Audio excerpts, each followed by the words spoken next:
Hello, and thank you for joining me today for this overview of Arizona's K-5 literacy endorsement. In this brief video, I will discuss some of the data that inform the creation of the endorsement, how the endorsement fits into the early literacy landscape of Arizona, the logistics of the endorsement, training and funding opportunities, and data supporting how we know that a model like this works in improving reading scores across the state. For many years, research has clearly illustrated the importance of early literacy in a child's later academic success. For example, we know that 88% of students who fail to earn a high school diploma were struggling readers in third grade. By supporting teachers of reading to best support their students, we can help ensure that all students are on the road to reading from an early age. A further look at national reading data shows that Arizona is headed in the right direction and needs to continue its great work in early literacy. This data is from NAEP, the National Assessment of Educational Progress, often called the nation's report card. The NAEP assessment is given to 4th and 8th grade students each year across the country and provides important data that we can use to make school-to-school, district-to-district, and state-to-state comparisons of student progress. The data presented here is focused on 4th grade reading scores, a key indicator of the successful implementation of early literacy strategies in the K-3 space. As you can see, Arizona has been trending in the right direction for many years, and we have closed the gap between our scores and the national average. However, while the state has been improving, there is still work to do, as 32% of students tested at or above proficiency. The data from NAEP is further reflected in the state data from Arizona's statewide English Language Arts Assessment. Depicted here are data for third grade reading scores from 2015 to 2019. As you can see, for the majority of the life of the exam, students were making clear and incremental progress, as the number of third grade students scoring at or above proficient was growing, and the number of students in the minimally proficient cohort was shrinking each year. Even with that growth, though, less than half of the third grade students in Arizona were testing at or above proficiency. Now, this was exacerbated by the pandemic, as can be seen in the statewide data for 2021. This is the first year of administration of the test since the start of the pandemic, and as you can see, the number of students scoring at or above proficiency has gone down dramatically, while the number of students testing in the minimally proficient range has gone up. These data reinforce the need for even more attention to early literacy, so that we are raising a generation of lifelong readers with equitable access to college and careers. The need to further support struggling readers as a result of the pandemic is further illustrated in this data set, which shows that our most economically vulnerable students are struggling even more as a result of the pandemic. Now, before I jump into the logistics of the K-5 literacy endorsement, I want to illustrate that the endorsement is not a standalone initiative, but is in fact part of the overall coordinated tapestry of early literacy initiatives in Arizona. Arizona takes a collective impact approach to early literacy, working to braid initiatives to increase impact. Arizona's Move On When Reading and Dyslexia legislation call for teachers to be trained in the science of reading to best meet the needs of students with reading difficulties. The same trainings that meet the requirements for these pieces of legislation will also meet the requirements of the K-5 literacy endorsement. Now for the logistics of the K-5 literacy endorsement. The endorsement is required for both pre-service teachers and in-service teachers. It is required that all certificated teachers of reading obtain the endorsement. This means any K-5 teacher involved with the teaching of reading, including classroom teachers, interventionists, literacy coaches, and special education teachers. To earn the endorsement, K-5 teachers of reading are required to complete either 6 credit hours of instruction or equivalent training. The 6 hours of coursework must be from an accredited institute of higher education or education preparation program, and must focus on the science of reading, reading assessment, reading intervention, and reading difficulties, including dyslexia. The Arizona Department of Education is working with Arizona's Institutes of Higher Education to examine, revise, and develop their courses as needed to meet the requirements of the legislation. If educators decide to instead take equivalent training, it must also focus on the science of reading, reading assessment, reading intervention, and reading difficulties, including dyslexia. In addition to the required training or coursework, both pre-service and in-service educators must earn a passing score on the Foundations of Reading exam, which was the exam adopted for the legislative requirement by the State Board of Education. While the majority of the elements of the endorsement are the same for both in-service and pre-service educators, the timelines are different. Pre-service educators must earn the endorsement by 2025. Current teachers have until 2028 to earn the endorsement. While educators can take coursework towards the endorsement, they can also take equivalent training. A college 3-credit course counts as 45 clock hours of work. Therefore, 6 credits would equate to 90 clock hours of training. In building the requirements for the endorsement, a deadline of 2028 was purposely set. On average, an educator needs to obtain 15 to 20 hours of professional learning per year to recertify.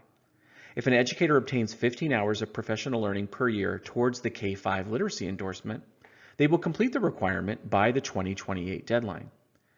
Now, this time frame was purposely set to both build teacher capacity in the teaching of reading and to limit the burden on teachers, since it falls into the normal structure of professional learning hours. The second component to obtaining the endorsement is earning a passing score on the Foundations of Reading exam. The Foundations of Reading exam is the industry standard for science of reading exams and is in use in the majority of the states that have similar legislation, including Connecticut and Mississippi. As importantly, the content of the exam is aligned to both the International Dyslexia Association Knowledge and Practice Standards for Teaching of Reading and the International Literacy Association Standards for the Preparation of Literacy Professionals. Now, the typical cost of the exam is $139. However, in fiscal year 22 state budget, the governor included funding for scholarships for thousands of educators to take the exam at no charge. More information on this will come soon. Now, I've talked about the coursework, training, and exam being focused on the science of reading. This might be a new term for some, so I'm going to provide a brief definition. The science of reading is a term applied to a body of research dating back 50 years and most famously illustrated in the 2001 National Reading Panel. While there are multiple elements to the effective teaching of reading, the science of reading focuses on the big 5 pillars of early literacy. First is phonological awareness, which refers to the sound structure of spoken language. It's a broad skill that includes being able to hear and play with smaller sounds and words, identifying and manipulating sounds, and includes speaking rhyming words, clapping out the syllables in a word, or recognizing the initial sound of a word. Phonological awareness skills are an important predictor of later language and literacy development. Next is phonics, which refers to the correspondence of letters and sounds. Students are taught that the sounds they recognize correspond to letters, which are the foundation of building words, sentences, and paragraphs. Next is fluency, which is the ability to decode a text at a pace that supports understanding the meaning of that text. Some students struggle with decoding and devote so much cognitive space to decoding the words that they cannot keep track of the meaning of those words. A fluent reader decodes the words without losing the meaning of the text. Next is vocabulary, which refers to the meaning, both the denotation and connotation, of words. The more words a student knows, the broader their world.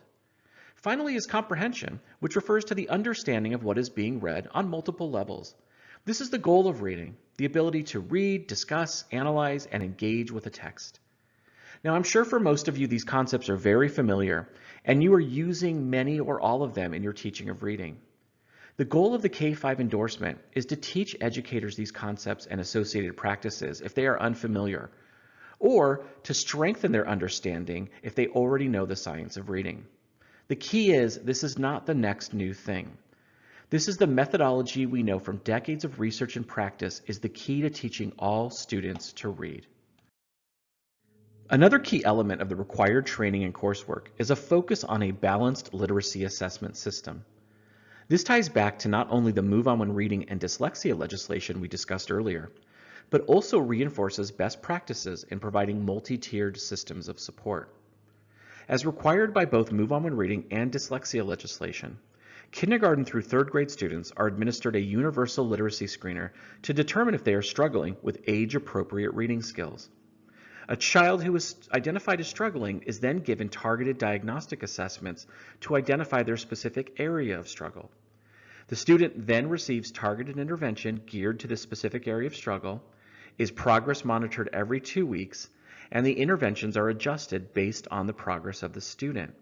This cycle continues until the student is reading at grade level. Again, this cycle will feel familiar. The coursework and training are designed to train those who do not have this training and/or to strengthen the understanding of those that do. A key element of the endorsement is the requirement of training in the science of reading. In designing the endorsement, stakeholders considered that those with reading endorsements had already obtained more than the needed training in reading, so they are exempted from obtaining the K-5 literacy endorsement.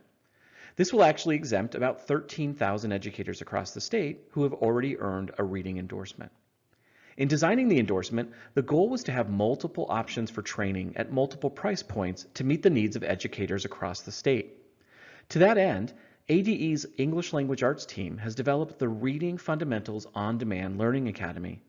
These science of reading trainings are free and asynchronous so that educators can take them on their own schedule. Additionally, these trainings have been designed to be taken individually or as part of a professional learning calendar led by a coach or department chair. In addition to these free asynchronous trainings, the ADE English Language Arts team has developed several virtual book studies that are led live by one of our content experts. This provides another modality and way of learning for those who are seeking training. Additionally, ADE has produced a list of vetted trainings in dyslexia to meet the requirements of the dyslexia designee legislation. Trainings from this list also count towards the K-5 literacy endorsement.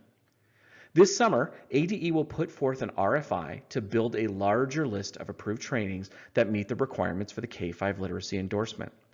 This list will be iterative and will grow as new vendors apply each year. For a bit more detail, here is another look at the Reading Fundamentals On-Demand Learning Academy. As you can see, there are multiple hours of free asynchronous trainings available for teachers and leaders.